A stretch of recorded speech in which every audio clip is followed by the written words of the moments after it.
live stream on as well on YouTube.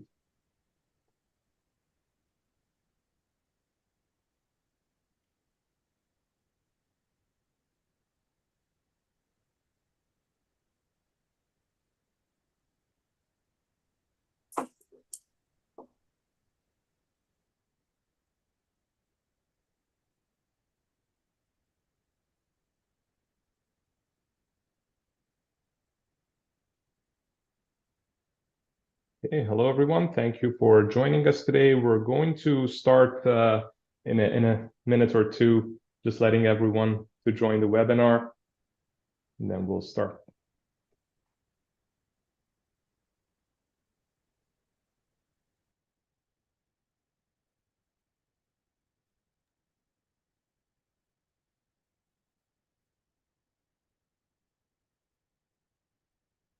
Again, thank you for joining us today. We're going to start in less than a minute.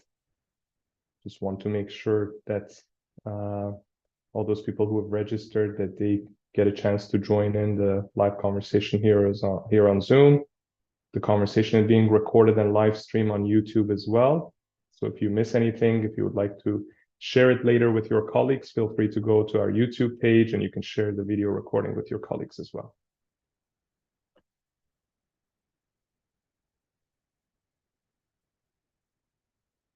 Ladies and gentlemen, distinguished guests, my name is Bijan Ahmadi, the Executive Director of the Institute for Peace and Diplomacy. It is my great pleasure to welcome you to this special panel discussion marking the launch of our white paper, True North, a Canadian Foreign Policy that puts the national interest first. Over the past 18 months, our project, Canada's Interest in a Shifting Order, has engaged a diverse group of Canadian international affairs scholars, policy experts, diplomats, and foreign policy stakeholders. We have conducted a series of roundtables and expert discussions, each focusing on the evolving scope of Canada's national interest in an increasingly multipolar world. The white paper we published yesterday, which is available on IPD's website, is the culmination of our extensive deliberations and these expert discussions. This paper seeks to initiate a national conversation on reshaping Canada's foreign policy and international role from an interest-based perspective, considering both the dynamics of a multipolar world and Canada's evolving global position. The paper has been co-authored by Zachary Paikin, Walter Kemp, Anne Fitzgerald, and Louise Blais. Today, we have three of the co-authors with us. Just want to make sure we're still waiting for Anne Fitzgerald to join us as well, but I'm happy that we have three of the co-authors with us. Zachary Paikin is a senior fellow at the Institute for Peace and Diplomacy.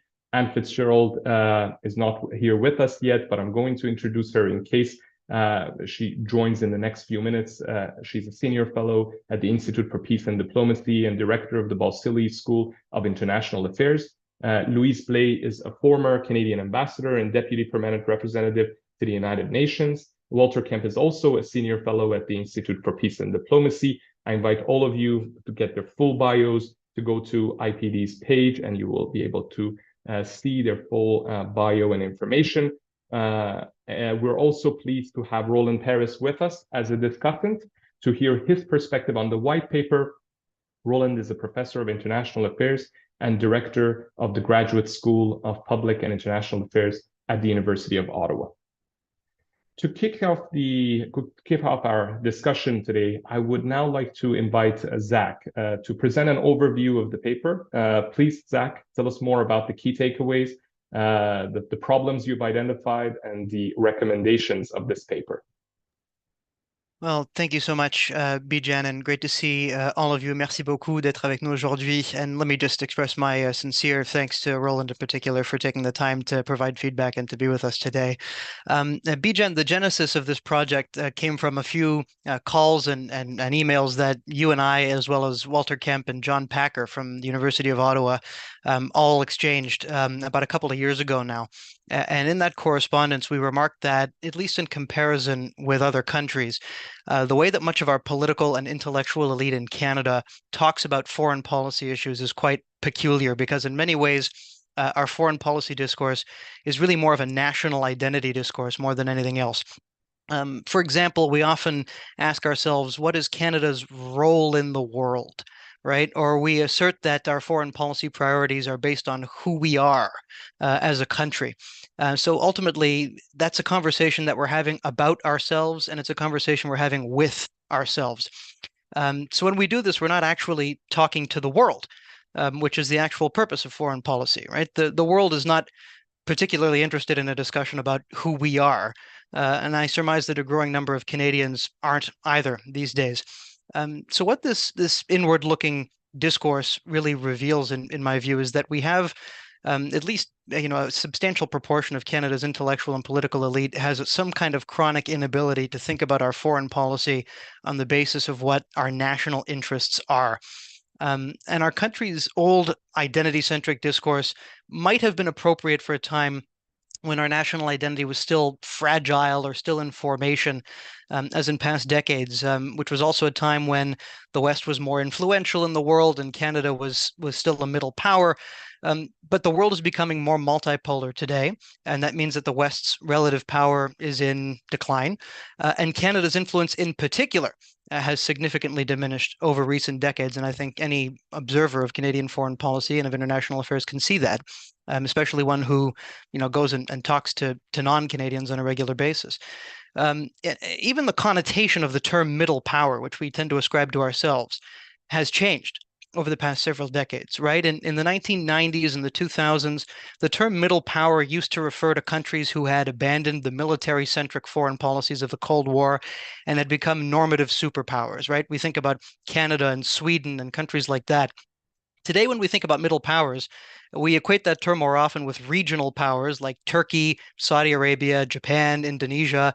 More often than not, these are non-Western countries, right? So in this context, what our paper does is we argue that in this increasingly multipolar post-Western international order, that Canada needs to become more comfortable thinking about its foreign policy in interest-based terms. And that's the conversation that we're trying to launch.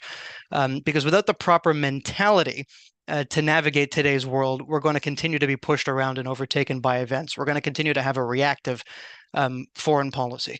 And unfortunately, the few national interests that we are reflexively able to articulate today somewhat fall short of the mark. Some of them, for example, define our interests in relational terms or in reactive terms. For example, you often hear that there's this need for us to be seen as a good ally. Other examples, for example, are vague. Sometimes they confuse ends with means, right? You hear often that there's this desire for Canada to increase our influence in the world, quite sort of vaguely and broadly put, or we need to earn a seat at the table, something like that. And sometimes our leaders also talk about the need for Canada to prepare for various threats and challenges that we're going to face in a changing world, in an increasingly dangerous world. But again, that's another example of a reactive mindset, right? That's an outside-in approach where we're saying, look at all the things that are going on out there that we have to prepare for or balance against.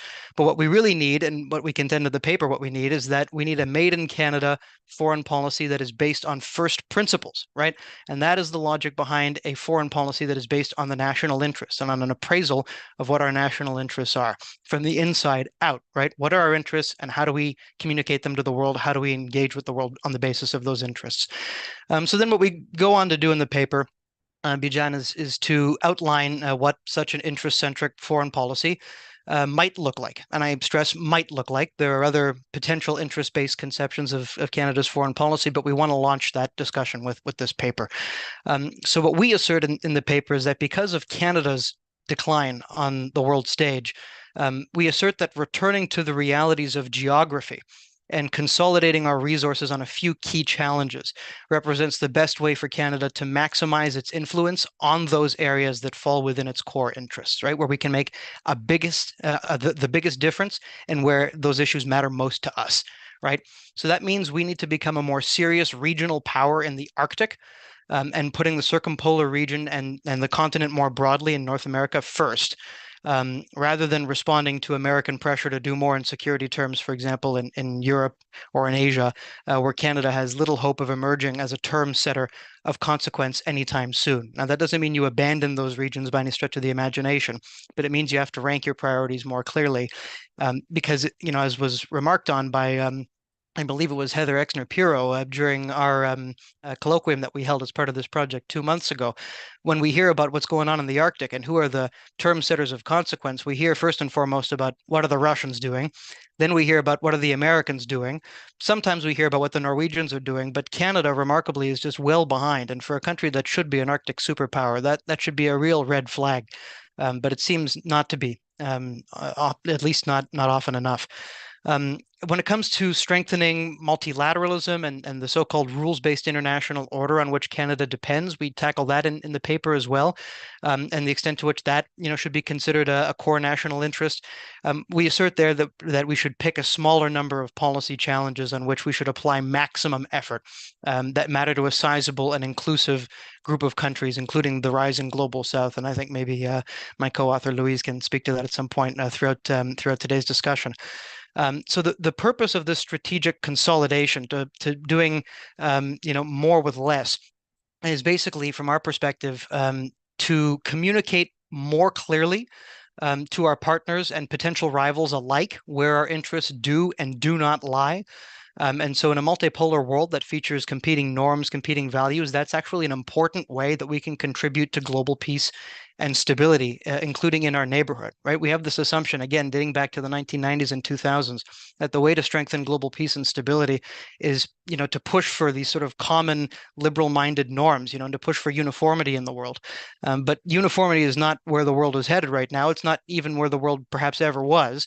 And so communicating clearly, where our interests are and where we're prepared to defend them, and where they are not, and therefore sort of making sure that other powers actually have the ability to see, okay, maybe these Western countries are not actually compromising our core interests, is a useful contribution, right? Communication to strengthening global peace and security.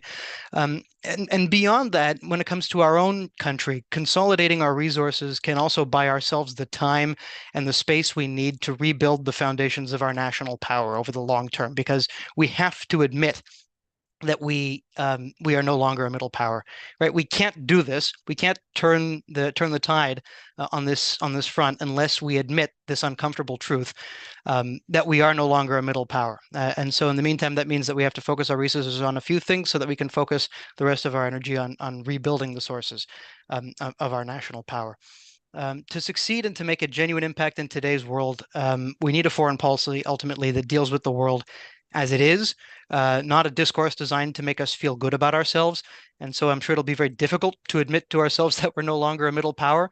A lot of our foreign policy discourse is very inward looking, very centered on electoral considerations. But that's not going to cut it. It's a competitive world.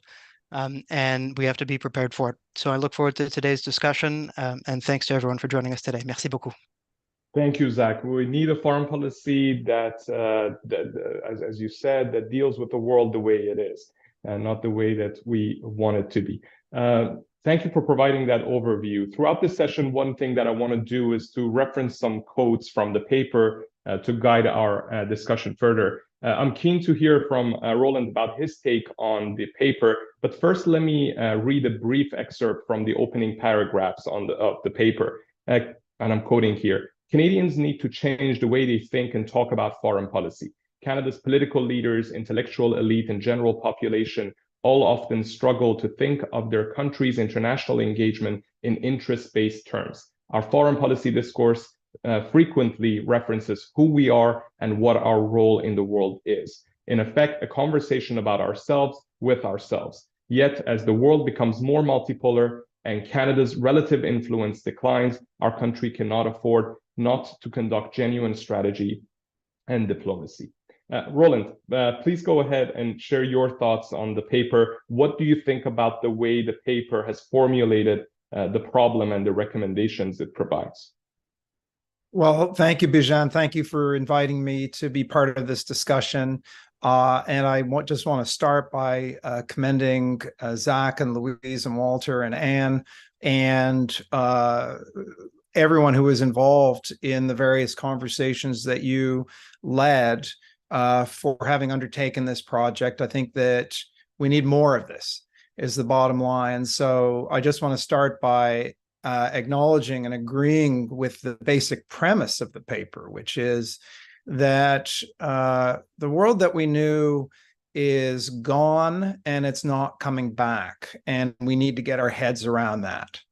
And I think that the paper does a very good job of, in a sense, highlighting not just elements of how the world has changed, but why it's so important for Canada to be thinking differently and acting differently in this new world, and how these changes have upended longstanding assumptions about Canadian foreign policy. And I also embrace, although I will have a couple of caveats on this, I also embrace the call for a kind of interest-based thinking about our foreign policy. And it's important. It's important because our security and our prosperity are more exposed to external forces and events now than perhaps at any time since World War II, or maybe even longer. You know, we've lived under the umbrella of two great powers, first Britain and then the United States, for virtually our whole history.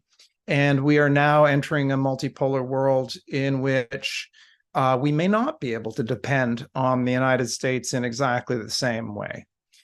So, you know, this is not just an interesting discussion, it's an important discussion. And let me just underline what Zach said near the end of his opening remarks, that our foreign policy discourse needs to be rooted in an understanding of how the world is, not how we might imagine it to be or imagine it to have been.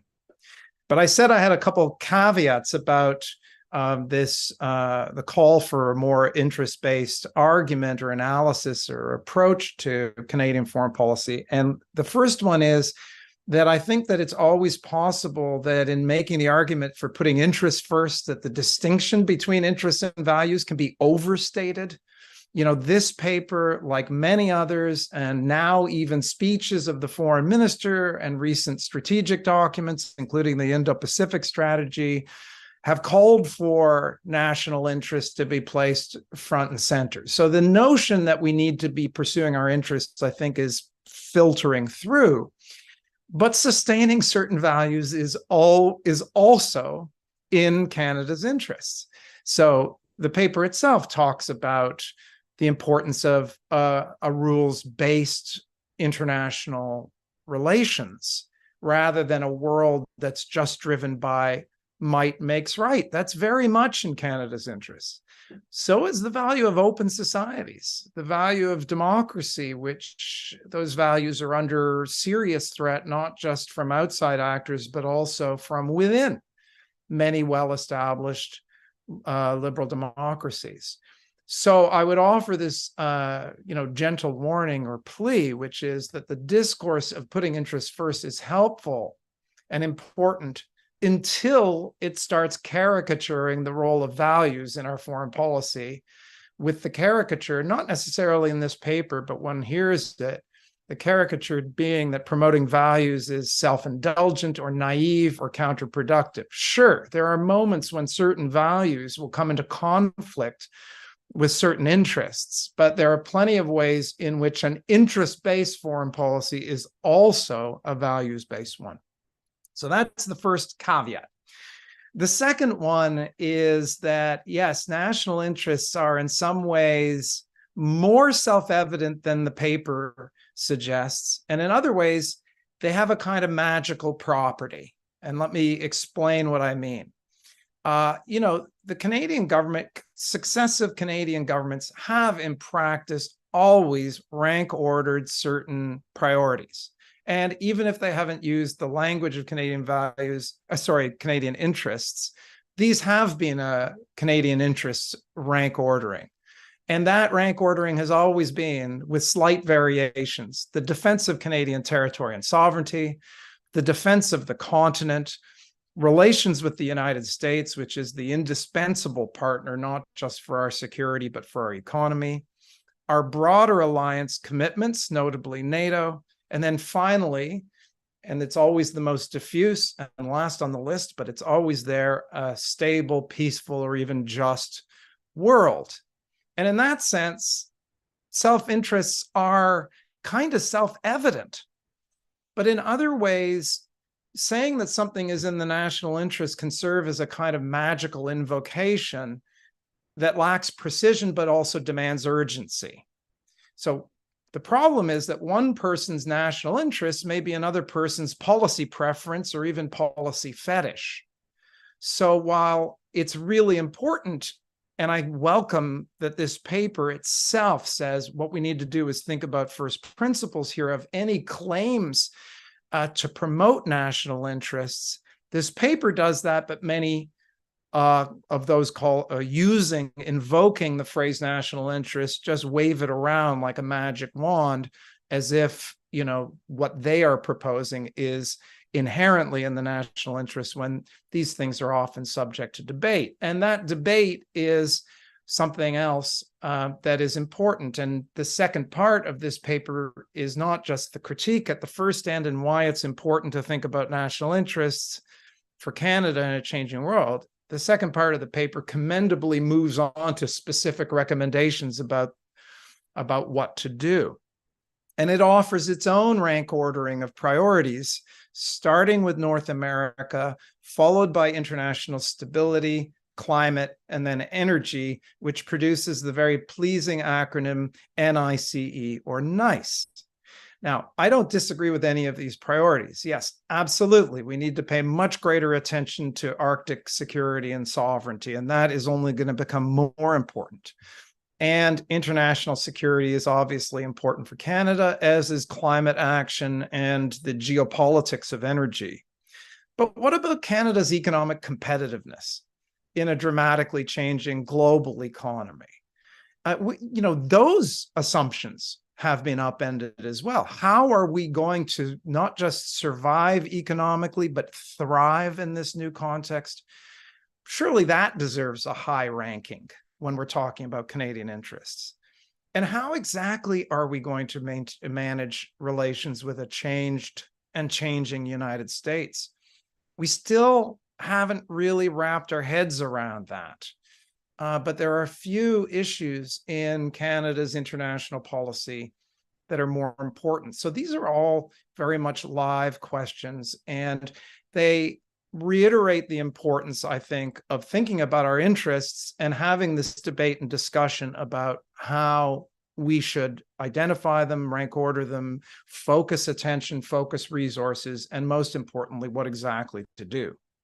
But let me conclude then just by reiterating how much I welcome this report's discussion of these very questions, and that I agree with the basic message that there's a growing and increasingly unsustainable gap between conventional thinking about Canadian foreign policy and the world in which we are operating and will have to operate. And I hope that this report and others leads to other analysts, other commentators, other people in government and outside of government putting forward their own specific prescriptions for policy, just as this report has done, which will ultimately, I hope, move us beyond a lament for how things are and into sustained discussions about what to do about it.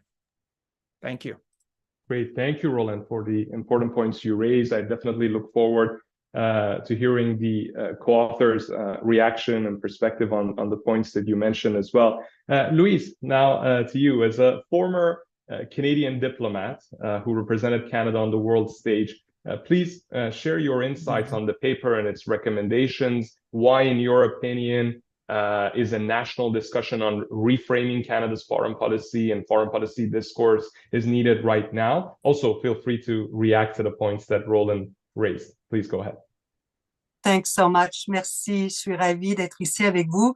I'm really gratified to know that in the audience are some of my mentors, including Ambassador Marc Lortie, and from whom I've learned a great deal. And I've come to this paper really from that of a practitioner, as opposed to an academic or a distant observer. And some of the discussion that we've had leading up to its drafting had to do as well with my experience at the UN, of course, with the last being intimately involved with the last run for the UN Security Council, which I think was in grande école of diplomacy. My ambassador at the time used to call it the Olympics of diplomacy, and that's certainly what that was. And I was at the front. Had a front row seat to hear the conversations between our leader and other leaders and ministers and ambassadors. And it gave me a really fascinating insight as to how Canada is viewed and how we should pivot today with taking that into consideration. And just addressing Roland's point earlier, I completely agree with everything he said, actually. I will just add, when we talk about values, it's really, for me, I think we have to be very honest internationally about our own values. We should be proud of them, and that is something I don't think that should change at all. The difference is in the impression that we give when we speak internationally, especially with the global South, but also other superpowers that don't share the same values, is the sense that we come at it from a sense of superiority and having a sense of wanting to push this agenda that we have in our own values, and we attach it to the funding that we do internationally, and it's infused in every single conversation we have. The TPP was changed into the TPP because we wanted to have comprehensive and have all those inclusive values in it. We get humored internationally for this, not celebrated. People just go, hey, it goes Canadians again. And I certainly have heard that a lot. I just want to make a couple of points, because everything sort of is in the paper that we want it to be in the paper. And as Zach said, this is just the beginning. We are not claiming to have the priorities straight. Those are the ones that came to us. But Roland, going back to what you were saying, yes, historically, we've always had priorities in the Department of Foreign Affairs, but it's been my experience from my time inside government that we tend to, that tends to be left on paper. In reality, every day, we do everything, or we try to do everything. On joue sur tous les tableaux, on fait partie de tous les clubs, on est partout, très éparpillé, and on top of it all, we are in reaction mode all the time, because we don't have this really basis of what it is that we're going to play with or not play with.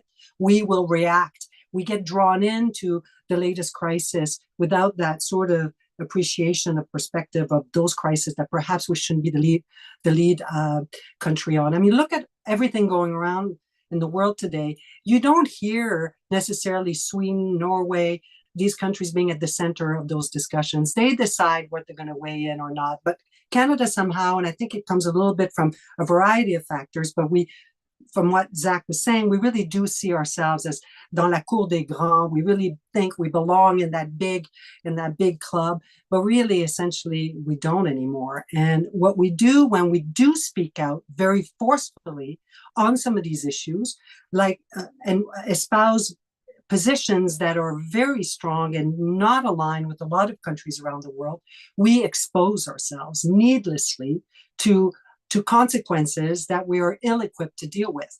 I don't think I need to name the examples. They have been plenty of late. And I think that is not in the interest of what, Roland, you were saying about our prosperity agenda. Because every time we make an enemy out of another country because of values or whatever sense of reasons that we feel we needed to speak to, there's a price to pay. Jobs are lost, contracts are lost, we're frozen out, let alone our international influence. So I think we have to be realistic about that. And when we say that we want to prioritize a regional foreign policy, I don't think it means that Canada is retreating per se. I think we should engage with the entire world. That's not, it's not that we shouldn't, it's just what we really choose to lean in and take a big position. And I'll just close by adding, it struck me, coming back to my experience at the UN, it struck me that when we were negotiating the myriads of resolutions and processes that we have at the UN, I mean, the UN has had an explosion of agenda items. Part of it because it's reflective of the fact that now it has 193 member states. All of them have their own, as you say, fetish pet projects, and we all, we obviously have to be nice and play nice.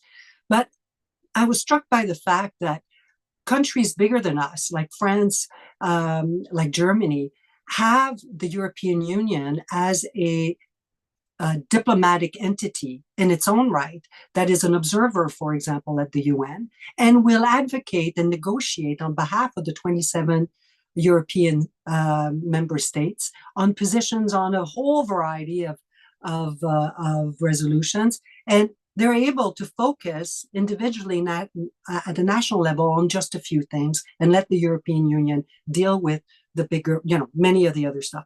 That does two things. One, it's a question of resources. So that's great. So somebody else is doing your work. We don't have that for Canada. We have to be everywhere. Sure, we share with, Australia and New Zealand, but that's just 3. And we only represent 3 votes. Whereas the European Union, when they go into the negotiating room, they represent 27 votes. So they have a force de frappe that we don't have. So these are just little kind of reminders that we are at a deficit when it comes to certain things. And if we don't adjust, and we want to be in every room and never leave the Canada chair empty, and that's just, I'm using that metaphorically, of course, there is a price to be paid. On est éparpillé, we're a little diffused, diluted, and we also have to call in chits on many things. Europe can hide behind the European Union, for example, again, on certain difficult issues that it brings forward. They can say, oh, well, we had to have a consensus, so to please Hungary or to please so-and-so, this is our position. So no one, they're protected. But Canada, we're all alone, exposed in the room, whether it's on Palestinian resolutions of late or other things, having to, not that those resolutions are voted at national level, but we do get to use our currency more than other countries our own size for the outsized, what I would say, influence that we're trying to have. Whereas countries like Australia choose much more judiciously what they will speak to or on. So we advance just certain areas of multilateralism in the paper. Happy to talk about that further, but I think I've taken enough time now. So thank you for listening. Thank you, Louise. Walter, I want to hear your thoughts on the paper as one of the co-authors and on the points Roland raised as well, or Louise and Zach, but also based on your conversations with scholars and practitioners as part of the roundtables we hosted in this project, or generally in the field, how much consensus do you think exists among scholars and policy practitioners regarding the need for Canada to rethink its foreign policy approach? Please go ahead. Thanks, Bijan. And I frankly didn't think I could make this meeting, so I feel like I'm crashing my own party. I was impressed that you didn't skip a beat when you introduced me there. It's great to be here. It was great to be part of this project. Thanks to you for your support. Thanks to Zach and Louise and Anne. Thanks for Roland for capturing the spirit in which the report was written, that this was a series of conversations. And I have to say, those conversations were sometimes heated. People didn't agree on everything. I don't think the 4 co-authors agree on every single word or sentence in the report, but the point was to have these conversations and provoke further conversations. So I'm glad that that message gets through. This project started as a conversation between Zach and John Packer, Zach mentioned, where because I don't live in Canada and haven't for the last few years, I was saying, why are we criticized so heavily in NATO? Why did we lose twice in our bid to have a non-permanent seat in the UN Security Council? Why is our foreign policy so reactive? And why has it been more than 20 years that we've had a foreign policy white paper? And we concluded that it's not going to be anytime soon that the government drafts a new white paper, not least because there's so many issues of the day.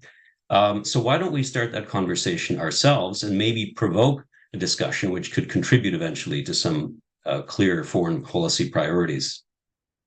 The idea was not to retract completely behind our safe kind of walls of geography in Canada. And as Roland mentioned, maybe those walls are not so safe anymore after all. We live in a neighborhood with 3 superpowers, all of which are now rather unpredictable. So we cannot change our geography. We're going to have to find a way to get along with those neighbors, or at least manage the relationship in a way where we're always going to be the junior partner. And at the same time, as both Roland and Louise referred to, what was the name of that movie? Everywhere, Everything, All at Once. Canadian foreign policy cannot be that. There are more challenges than before and less resources. So we're going to have to choose some priorities. And in this paper, again, through trade-offs of the authors and things that were distilled through the conversations, the second part of the paper identifies some of those areas where, for the sake of a catchy headline and a nice cover, we thought that the focus should be on the Arctic, on the North. After all, that's what defines us as Canadians in terms of our geography. But what does that mean in terms of the interests? Instead of always looking from the outside in a world which is so complex and changing and frankly quite risky, how do we look from the inside out? Not pretending that if we take care of our little patch, the rest of these problems are going to go away, but looking at what is in our core interests. I take Roland's point that we have to be clear about rooting those interests in values and core principles, as opposed to just saying, these are our national interests because I, as a politician, say so. But I think that's another reason why we need a white paper, is that there are clear set of ideas which are embraced by as many Canadians as possible as the result of a national dialogue, and hopefully as a result of cross-party consensus, that this is what we stand for and this is what we should be working towards in the next few years as the world changes in unpredictable ways. To try and square the circle with Roland's point about values and interests, we didn't try and take sides in this discussion, but I think it's fair to say that a world where where the values that Canadians treasure are in as many institutions and governments around the world as possible is actually in Canada's self-interest. So we have a national self-interest to promote these values, but not, as Louise says, just running around and saying, well, these values are important to us, therefore listen to us. I think we need to make that argument that we have a self-interest in a predictable world that's based on rules and values which Canadians cherish. I hope that this discussion that we've started will snowball. As Roland says, it would be interesting to hear what others think in other parts of the country, to have a series of discussions, not least in the North. How have our Indigenous peoples lived in that part of the world for so long and managed to be in harmony in nature? I think one aspect that comes through in the report is the need to also be sensitive to our natural environment, the impact of climate change in the environment, and how, again, that's in Canada's self-interest at the same time as being an energy superpower.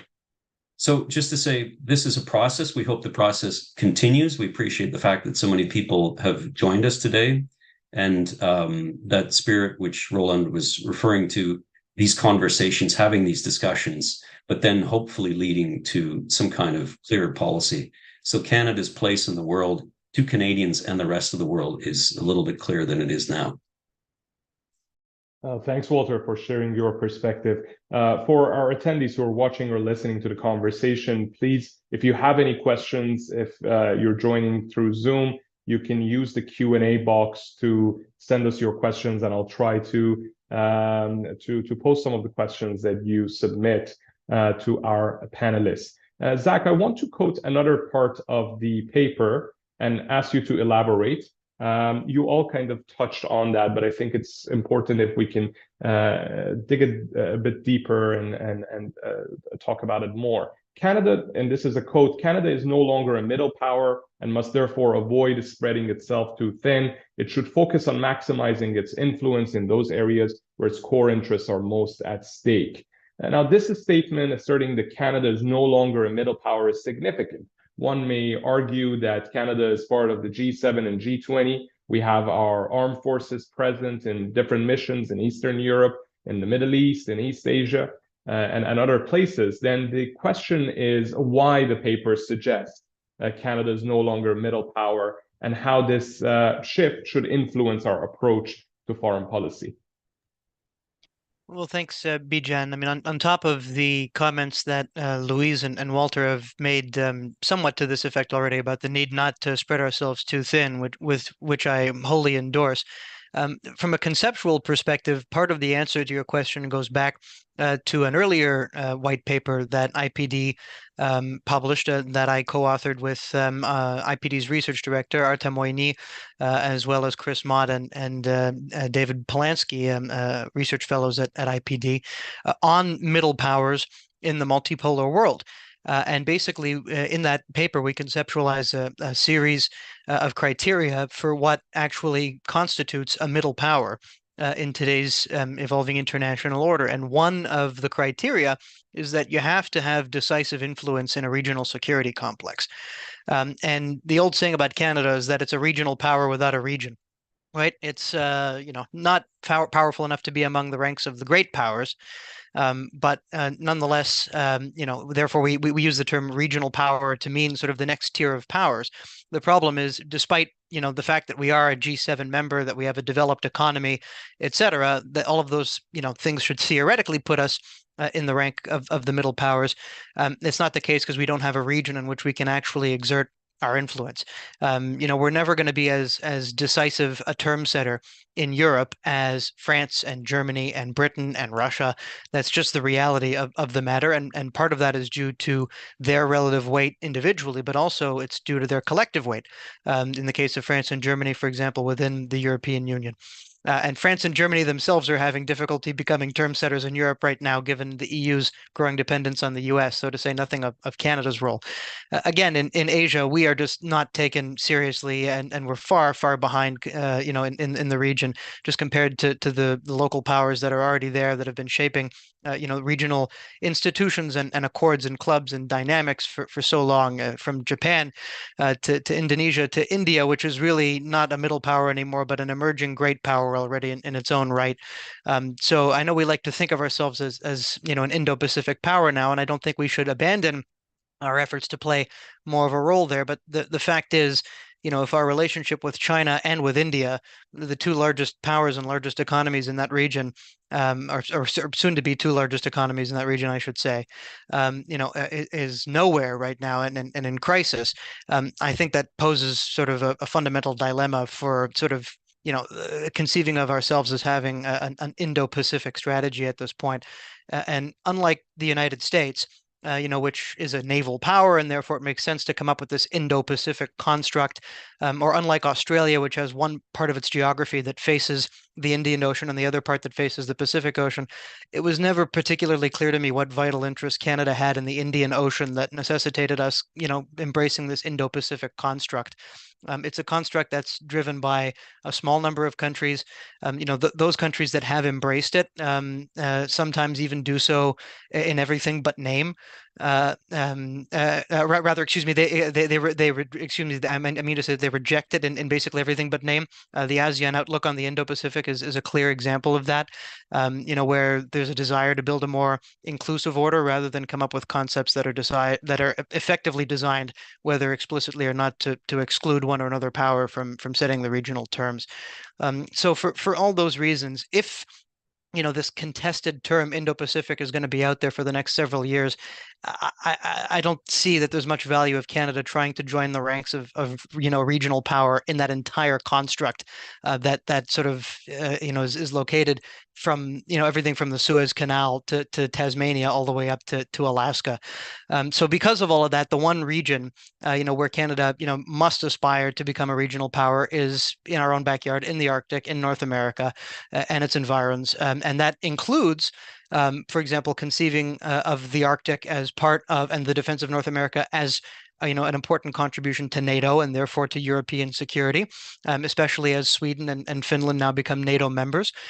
So that's one facet in which we can connect those two theaters, and it includes as well, for example, treating North Pacific security as being an extension of North American security. And I think that's an important contribution that the Indo-Pacific strategy made, is conceiving of the North Pacific as our neighborhood. But there's a difference between making that targeted impact and sort of coming in with these grandiose ambitions across the Indo-Pacific, which, again, I'm all in favor of saying we should deepen our trade relations with ASEAN, but that's different from saying we're going to become a middle power in the Indo-Pacific region, if there even is such a region, anytime soon. Before I finish, can I just I want to thank Roland again for such fantastic remarks and for really, again, as Walter said, capturing the spirit of the paper. I just want to make one reflection on one of them concerning, the values and interest dynamic. And I certainly don't deny that values, at the very least, can be instrumentalized in the defense of one's interests, or weaponized, one could even say. I mean, if we live in a world of liberal hegemony, then presumably finding ways to buttress the relative hegemony and influence of liberal ideas and liberal norms and liberal values is an asset. So in that sense, so long as that does not cause, destabilization of great power relations and of the rules-based, character of international relations, I can see how there's this sort of interests and values going hand in hand, going in tandem type dynamic. I understand that, but one thing I just wanted to share as an idea is the problem with the way we approach in Canada and more broadly in the West today, the question of values and norms in the international order is we tend to conceive of them in the post-Cold War era as liberal norms and liberal values. And I think that's a mistake. Because, democracy, human rights, self-determination, you don't have to be a liberal to believe those things. You can be a socialist and believe in democracy. You can be a socialist and believe in human rights. You can be a socialist and believe in national self-determination, as was the case at the adoption of the UN Charter, when it was the Soviet Union that pushed, for the incorporation of that principle in there in order to undercut Western influence in what was then known as the Third World. Whereas, of course, the Western liberal empires were the ones who wanted to keep their colonies, who didn't want the principle of national self-determination in there. So I think there's sometimes a bit of revisionist history that, unfortunately, the likes of John Eikenberry have caused us to subconsciously embrace. We sort of view all these concepts as liberal concepts when they don't have to be. And because we've come to see them as liberal concepts, we end up lecturing to the rest of the world, and we say, you have to do this, you have to do that, because liberalism has won the day, it's the end of history, etc. Whereas in the Cold War, we defended a lot of these same principles, but we didn't do it for the same reasons, right? I mean, these were shared norms and shared values with the global South, or with the Third World, which we were upholding together to constrain hegemony, not to enforce Western hegemony or Western liberal hegemony in the world, but to impose constraints on what the United States and the Soviet Union could do. And that's why, one of the many reasons I think we had a better relationship with the likes of China and India, which were then, non-aligned powers. In one way or another, back in the Cold War. And we lost sight of that. We sort of glided, without changing a lot of the rhetoric necessarily, we glided into the subconscious reality in which we find ourselves now. So maybe it's not our fault. Maybe it's just sort of the negative spillover effects of structural unipolarity, and we just didn't adapt to it. But we didn't really realize in the 90s that the unipolar moment was just that. It was a moment. And maybe to use another Canadian aphorism, we didn't end up skating to where the puck was going. We ended up skating to where the puck was. So that's something we need to, I think about correcting, albeit belatedly now. Thank you, Zach. Roland, now back to you. First of all, please feel free to react to the points that Zach raised and other panelists.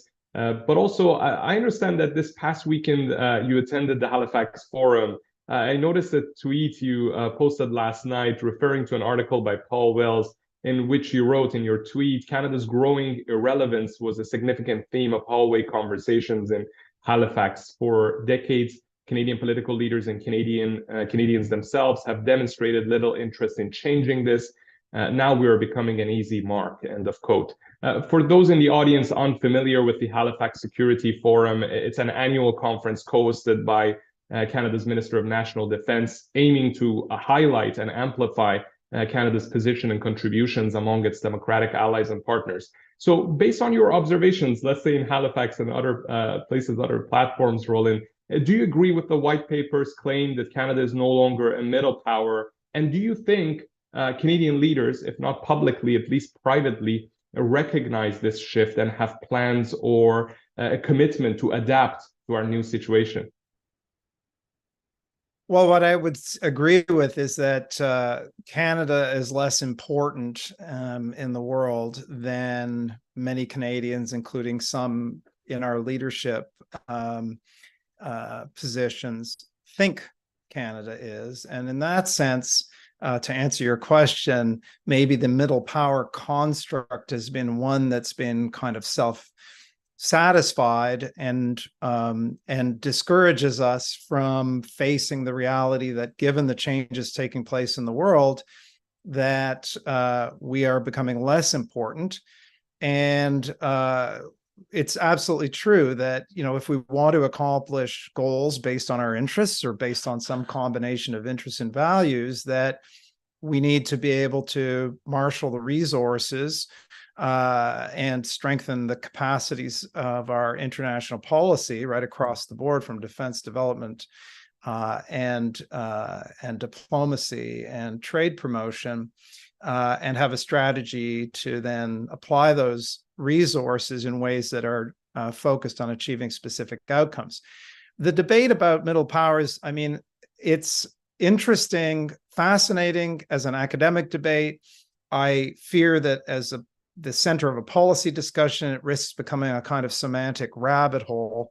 I think that the larger point is about Canada recognizing the changes that have taken place in the world, and recognizing that we are not just ill-equipped to deal with those changes, but that we have been, in effect, weakening our own capacity to deal with those changes. And the weakening is both one of the resources, the tools that we have available, and a kind of delayed recognition of how the world has changed and what to do about it, which this report is partly dealing with. Maybe I can just very quickly address a couple of points that have been raised so far, including in Zach's remarks. One is, and I think it's a point that maybe could be stronger in this paper, it is that Canada will need to find ways to work with other countries in order to defend its interests, advance its interests, get things done that it needs to get done in the world. And, a continental approach to our foreign policy does certain things, but it doesn't necessarily recognize the importance of working with other key partners to accomplish things that we need done here at home, too. And so, yes, we need to focus on what are very central and essential to our country. But a country like Canada has to be working with other countries. And in that sense, the kind of middle power construct has always had that element to it. And again, not to get into a semantic rabbit hole, but Canada has an economy that's larger than Russia's. So one of the dangers of the debate about middle powers is that, on one hand, it can be used as a kind of repetition, almost like a mantra about how significant Canada is, which is itself misplaced. But it can also be used, not in this report, but I've heard it used in this way, as a way of kind of denigrating Canada's capacity to do anything. Like, we're irrelevant. We are irrelevant. And that is disempowering in a way. Like, we actually need to be thinking about how we can use the significant assets that we have in order to accomplish our goals. That includes working with others. Last thought about the Indo-Pacific strategy, because it relates to this too, that even if we were to focus on, what's really, really important to us here at home, well, surely our relations with the United States are important. Surely our ability to adapt and think about how we're going to be working in a world in which the emerging effective entities, groupings, are increasingly informal groupings that are forming, and they blend economic and security matters. And if you think about AUKUS, perfect example, nominally a grouping to support Australia acquiring US nuclear submarine technology, but now attached to it essentially a technology alliance to deal with various different kinds of emerging technologies. And in a world where we need to be managing our relations with the United States, we need to think about what American priorities are in the Indo-Pacific. We need to be triangulating. And in a world where we are decisively moving away from the free trade world that we were familiar with towards some kind of more managed trade world driven by conceptions of economic security and critical sectors and de-risking and national champions and massive subsidies and other market distorting initiatives in order to promote those economic/security goals, the Indo-Pacific is central to that, and the discussions taking place in the groupings that are emerging in the Indo-Pacific are central to that too. Those are some of the countries that we need to work with in order to accomplish our goals here at home. So I would just say that there are shades of gray here and that we need to be mindful of them. Thank you, Roland.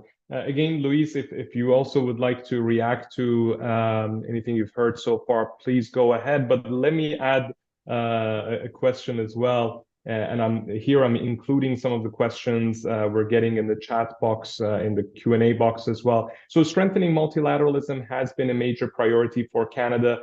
The paper, though, suggests we need a more focused approach towards multilateralism. Now, you already touched on the reasons why you think the current approach does not serve Canada's national interests effectively. But which areas specifically we should focus our efforts and attention in multilateral forums? A couple of questions that we have, for example, are asking about the specific areas we need to focus as well. For example, one attendee asked, can Canada have influence on global issues without prominence in any one region? Think of ICC, R2P, landmines ban, protection of civilians theme, universal periodic review, child soldiers. Another attendee asks, what specific areas do our speakers recommend that Canada turn away from in order to actually prioritize other areas that you think Canada should prioritize? Please go ahead, Louise. And hi, Anne. Thank you for joining us. We'll come to you in a second after Louise. Thank you. Go ahead, Louise. Thank you. All great questions, by the way. Just coming back to 2 points before I jump into them. One is there is something that Canada is a superpower in, and that's an energy. We are an energy superpower. And I think assuming that fully also means right now it's set in the domestic, reducing our emission framework. I think we need to rethink about our energy assets in how we're going to help the world reduce their emissions. And there are things that Canada can do that could, in a way, increase our own emissions, but to the service of reducing much more the emissions of others that are relying on coal, just to throw that out there. We are not leveraging our energy in a way that is both in our own interests, whether economically or geopolitically, but also for the climate change fight that we are in. So I'll throw that in. In that sense, I think we could truly assume our superpowerness. Another area where I think Canada has done quite well, and we can rely back on this, because I see that there's a lot of negative in this discussion. I don't think that that's what we mean in the paper. But when, Roland, you talk about, and this has come up often, the importance of the United States to Canada, it's existential at all levels. And what we've done right with the United States, to be honest, doesn't date back from last year, it dates back decades. We have integrated our economy with that of the United States. We have almost foolproof that relationship to some degree based on that. Trump did not tear up NAFTA because at the end of the day, he was told, well, you know what, you do that, you shoot yourself in the foot, and for all sorts of reasons. And so I think that is something that I think will help us moving forward. But when it comes to the United States, the way in which we survive future administrations, whatever they may be, and the current administration is, I would qualify it as being indifferent to Canada, to be fully honest. We just don't come up. They develop very important positions internationally or domestically without calling us and asking us what we think or what we can do. And then after the fact, they tell us, don't worry, we're your best friend, we've got your back. But the fact of the matter is, we're not, Roland, you mentioned AUKUS. You could argue whether or not we belonged in that grouping.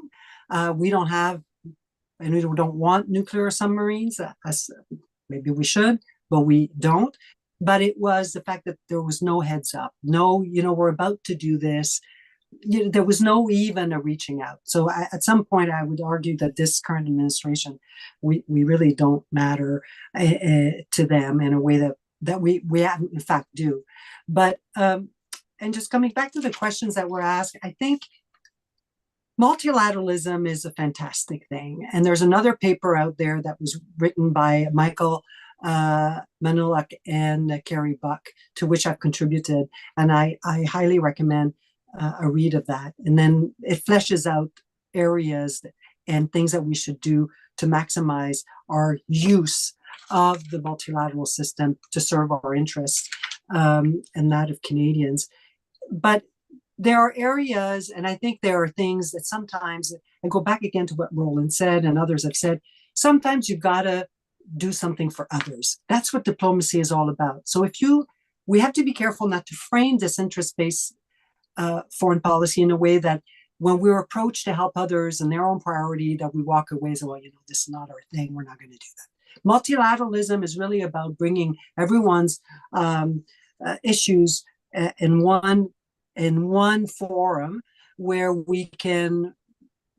there's cooperation and agreement. And, historically, the UN functioned very much on consensus. Now that's changing more and more. There are votes that are taking place and there's less consensus-based resolution. But there was a place where everyone watered down whatever they wanted and agreed to what we were talking earlier, some sort of international norm. I think that should continue on many things, but I think we should be smarter with where we put a lot of energy. And one of the areas in the paper that we've identified was innovative financing. This is something that was championed by Canada, has been championed for about the past 7 years. We had a huge leadership role on this because basically, the thesis was we will not achieve the SDGs if we don't have private sector funds. Canada has a real good track record with our pension funds, and we advanced that issue. And at first, the Global South didn't like it because they were just saying, "Oh, Canada just wants to, reduce their aid contribution and replace it by the private sector." But over time, that conversation has grown and matured, and it's an area where we have a lot of interest and credibility with the Global South.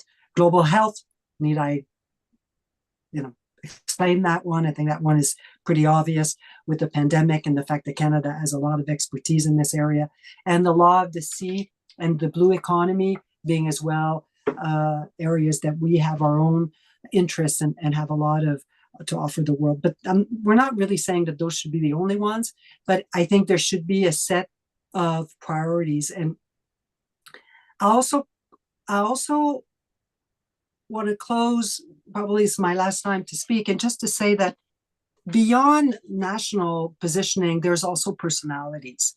And I know that we don't make that very clear in the paper, and that's a whole other debate. But sometimes you have very strong, in history, personalities, diplomats, world leaders that emerge that have an outsized influence for a whole variety of reasons. And I think it is wise for Canada that we really do have a tradition in this, and one that I wouldn't want to abandon in terms of making sure that we do raise our hands for the positions such as ECOSOC president that Bob Ray will be taking in a year or so, or president of the General Assembly, or the UN Security Council down the road. I think being part of those conversations is still important. And I think with the right leader at the right time, I think it can be transformative for our country the way it has been in our past. So I'll leave it at that. Thank you. Thank you, Louise. Anne Fitzgerald, welcome to the discussion. Sorry that we missed you earlier. So I want to give you a chance to tell us about your take on the paper as one of the co-authors and the co-chair of this project. But first, quickly allow me to also point out to a paragraph of the paper. I think it's an important part, and I don't want us to miss the opportunity to hear your take on this or other panelists. There is a paragraph in the paper that addresses a challenge I think we're facing increasingly in recent weeks and months as well, the influence of ethnic diaspora communities on Canada's foreign policy. Here is the quote: "The face of Canada is changing. With 500,000 new immigrants each year, this trend is bound to increase. If culture is a defining factor of Canadian interest and foreign policy, what is the culture we're talking about? And with which countries should Canada seek partnerships? The danger is that if the core civic culture is not sufficiently emphasized and rooted, then foreign policy will be endlessly torn in different directions, catering to ethnically based diaspora interests." I would like to delve deeper into this topic as well. And if you would like to comment on it, please go ahead, or other panelists if they have a particular opinion on this issue as well, and whether it's the problem with lack of that core civic culture that this paragraph is pointing to, or perhaps a problem that we have that our political leaders use different ethnic communities, especially on foreign policy issues, to gain votes. So we lack that strategic leadership, and we see constituency politics being used in foreign policy sometimes. Go ahead, Anne. Thank you so much, Bijan. Great to be here, especially with my other eminent panelists on the screen. I think just taking me off guard on this point, but with an enthusiastic response, because I believe wholeheartedly in the idea of cultural security as a function of national security.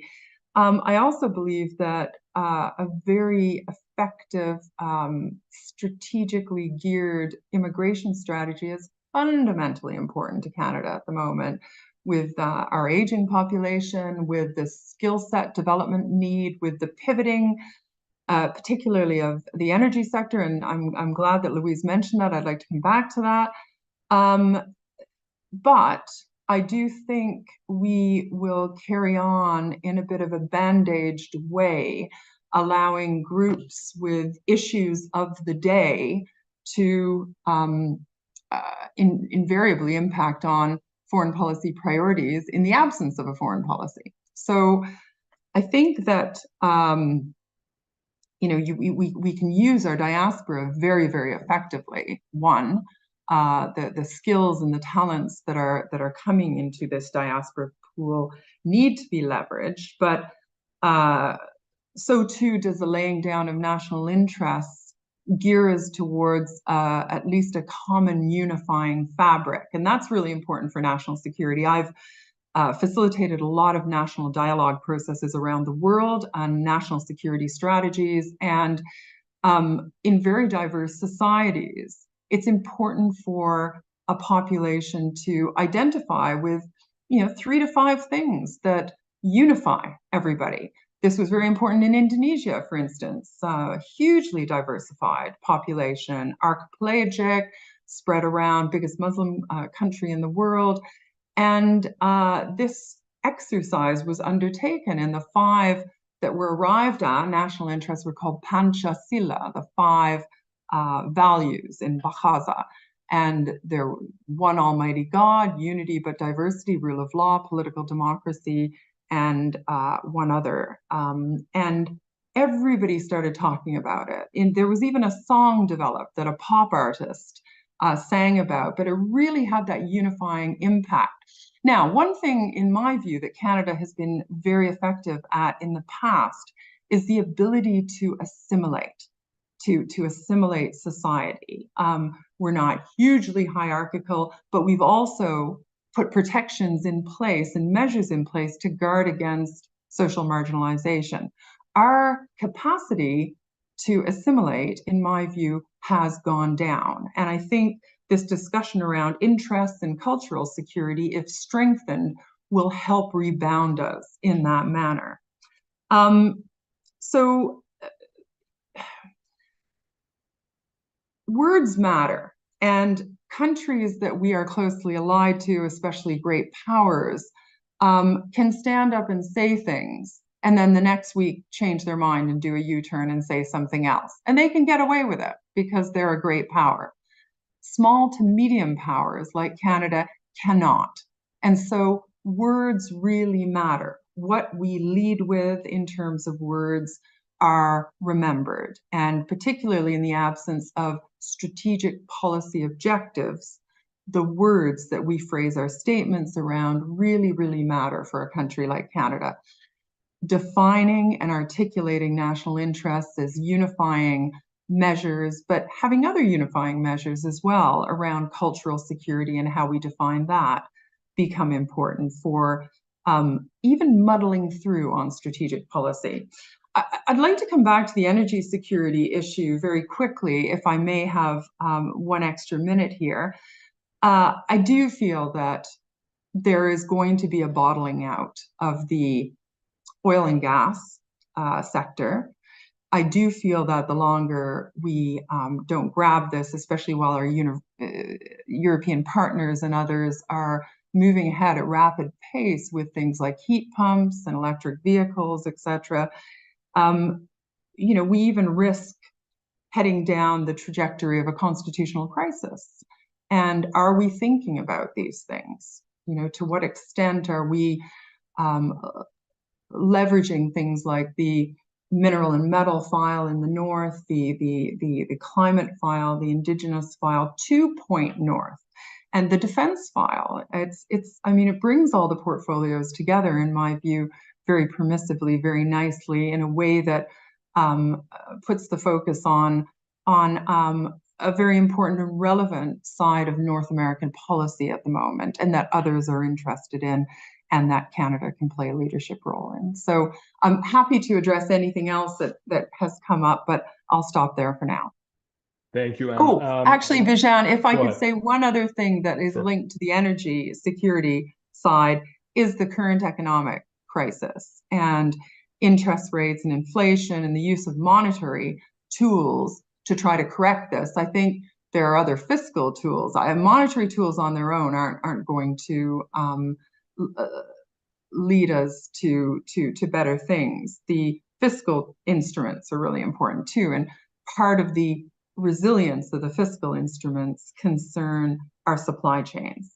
And so pivoting and moving and finding accommodations for the oil and gas communities in a similar way to what Germany did around the coal issue is hugely important for those internal and external supply chains, and therefore fiscal instruments to help the monetary instruments address the economic crisis. Thank you, Anne. So what I want to do, first I'll go to Walter, then I want to give everyone another maybe 1 minute maximum for any points they want to raise in closing. This is not going to be the final conversation we'll have on this paper. There will be other sessions and we'll discuss this paper more in the coming weeks and months. Walter, a question in the chat box, in the Q&A box is, how might Canada navigate a transition to adopt the recommendations outlined in the paper, considering its existing positions, commitments, and international constructs? I can say, for example, Canada's NATO commitments, its increased presence in Eastern Europe. The paper is recommending that we change that and focus more on North America and the Arctic. So how, for example, a transition may look like? Please answer this question and also say any points you want to in closing. That was really two questions there. One on the transition. I think it's relatively easy because in the absence of a foreign policy, if you then develop a foreign policy, you've transitioned. So I think we need more conversations like this, but to take the track 2 into the track 1. And as I mentioned, it would be nice if this was something where all parties could agree, but to do that, you're going to have to prepare the way. You're going to have a dialogue and an explanation to Canadians, but from Canadians, I think. And that's the approach that we're taking with this initiative, from the bottom up, in the absence of this discussion from the top down. How we then explain that to our partners, I think it'll be relatively straightforward if we have a much clearer set of things that we stand for. And to transition to your second question about NATO, I would preface this by saying that I'm ethnically half Latvian. So, of course, I have strong feelings about helping Latvia to defend itself against Russia. At the same time, I think if we have limited resources, they should be used in a way which defends Canada at the same time as helping NATO, in which case they would seem better off perhaps in the High North, part of some kind of NATO High North policy related to the Arctic. And somebody asked in the chat, does this mean that we would abandon the Arctic Council? Of course not. To get back to Roland's point, we need to find countries who are partners who are not always the same countries. They're going to be a series of shape-shifting alliances depending on the issues. In some cases, like in the Arctic, we will have to find a way to talk to Russia at some point. In other cases, we may have to strike deals with China. So I call this flexilateralism, that it's multilateralism, but with different sets of alliances depending on the issues. Of course, there'll probably be a core group of relatively like-minded countries, although it's a bit frightening that those countries that we used to think are like-minded are shrinking. which is another reason for us to defend the values and interests that Roland was talking about. One final point on this flexilateralism. There was also a point in the chat about why can't we promote ideas and not just having a prominence in one region? Paul Meyer's point. Absolutely. But where are those big ideas? It used to be R2P. It used to be the ICC. Which big ideas have we had in the last decade? And I think Louise has mentioned a few that are in the paper. I would add also the protection and governance of the global commons. There have to be one or two things where we have some profile in the international community, which again relate back to promoting our national interests. So I think all of these things are complementary. The key is to define those interests, to make sure that we have the resources and the capabilities to actually implement them. Otherwise, we're not credible. But to do this, to continue these kind of conversations and bring it then into the policy discussion so that we can actually transition into putting this into practice. Mm-hmm. Our time is up in terms of the scheduled time, but if I can borrow another minute from each of you, if I can ask for your permission to go for another 4 or 5 minutes maximum, I appreciate that.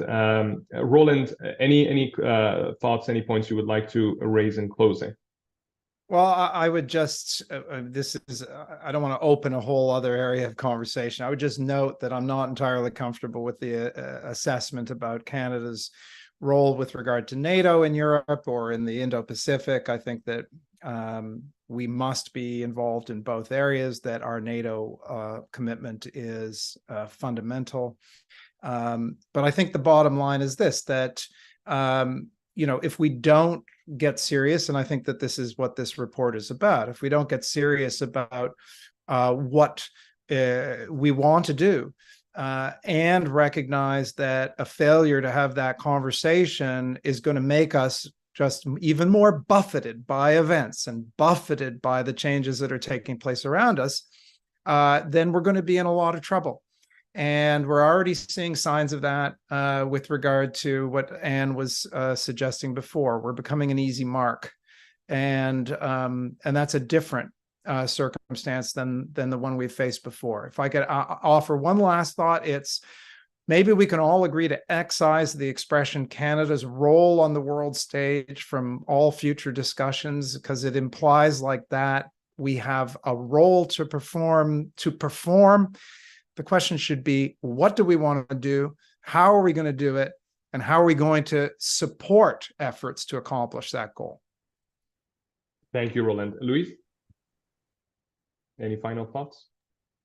Well, no, I know we're running out of time. I mean, I'll simply say we've talked a lot about the what we would want to do. I think there's a whole other conversation to be had about the how, the coherence of our actions. Global affairs does not lead foreign policy anymore. All government departments play in this area and not always in rowing the same direction. So there could be a whole other conversation about really how we integrate. But I think we have to start about the what and then build the how from there. But so thank you. Thank you for having me. Thank you, Louise. Anne, any final thoughts? And sorry that we came to you very at the end of the session. Go ahead, please. You're on mute. Thank you very much. No, I'll just reiterate what Roland said about the role in the world. And I think we must question our assumptions about what others feel towards us at the moment. And I think we've always not really felt threatened, pandemic notwithstanding. We have also thought our niceness and our fairness and our equity and our convening power will help us get through, and we need more. And if that means niching some areas, so be it, but let's niche into contributions that are worthy to our partners, whether it's defense, foreign affairs, conflict and stabilization, mediation, etc. Thank you. Thank you, Anne. Zach, last words to you. Well, thanks, Bijan, and just allow me to thank everyone on the panel today for a really stimulating and worthwhile discussion.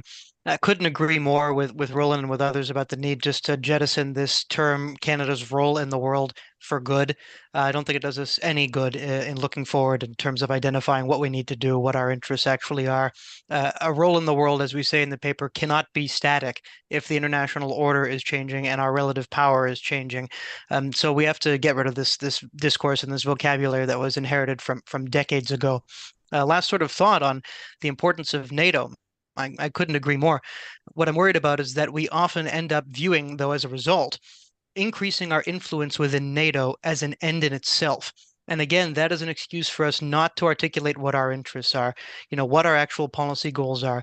It's just a question, to earn a seat at the table, to make sure that we're being seen as a good ally, that we're, paying our dues, etc. And that's all well and good. But at the end of the day, if the relative weight of the West in the world is in decline, which I think is indisputable, not due to the relative decline of the United States, but simply because of the multipolarization of the world, then increasing our influence within an increasingly less influential group of countries, can't be the identity lodestone of our foreign policy the way that it has been in the past. And our commitment to NATO has been so, identity centric, so much a part of our national foreign policy identity, that it's become difficult sometimes to conduct a discussion about what our interests are in a changing world and how we can actually pivot to meet those interests and pursue those interests when necessary, rather than just react to the issues of the day that we're constantly being dragged towards, whether it's in Europe or in the Middle East or elsewhere. So one benefit of really articulating our interests more clearly is to be able to transcend those day-to-day dynamics and also retool our role within NATO that strengthens our unique capacity to contribute to NATO's efforts where it matters most to us, and where it matters most to NATO in terms of what we can do uniquely. And that, of course, is in the Arctic, not exclusively, but nonetheless something we have to get more serious about. Louise Blais, Roland Paris, Anne Fitzgerald, Walter Kemp, and Zachary Peking. Thank you so much for joining us today. We're going to continue this conversation in the weeks and months ahead. We'll definitely organize other sessions to discuss this paper. To all our attendees, over 110 people were with us today joining the conversation live. The recording of this conversation will be available on IPD's website and IPD's YouTube channel. So please go ahead if you want to rewatch anything or share this recording, share this discussion with your colleagues. Please go ahead and check IPD's website at peacediplomacy.org. If you would like to learn more about Canada's Indo-Pacific strategy and how that strategy has been performing since its launch last year, we have our annual Indo-Pacific conference coming up on December 4th and 5th in Ottawa. So please check our website to learn more about that conference and the conference program and lineup of speakers we have as well. Thanks a lot. Thanks a lot for joining us today, and have a great day. Goodbye. Thank you so much.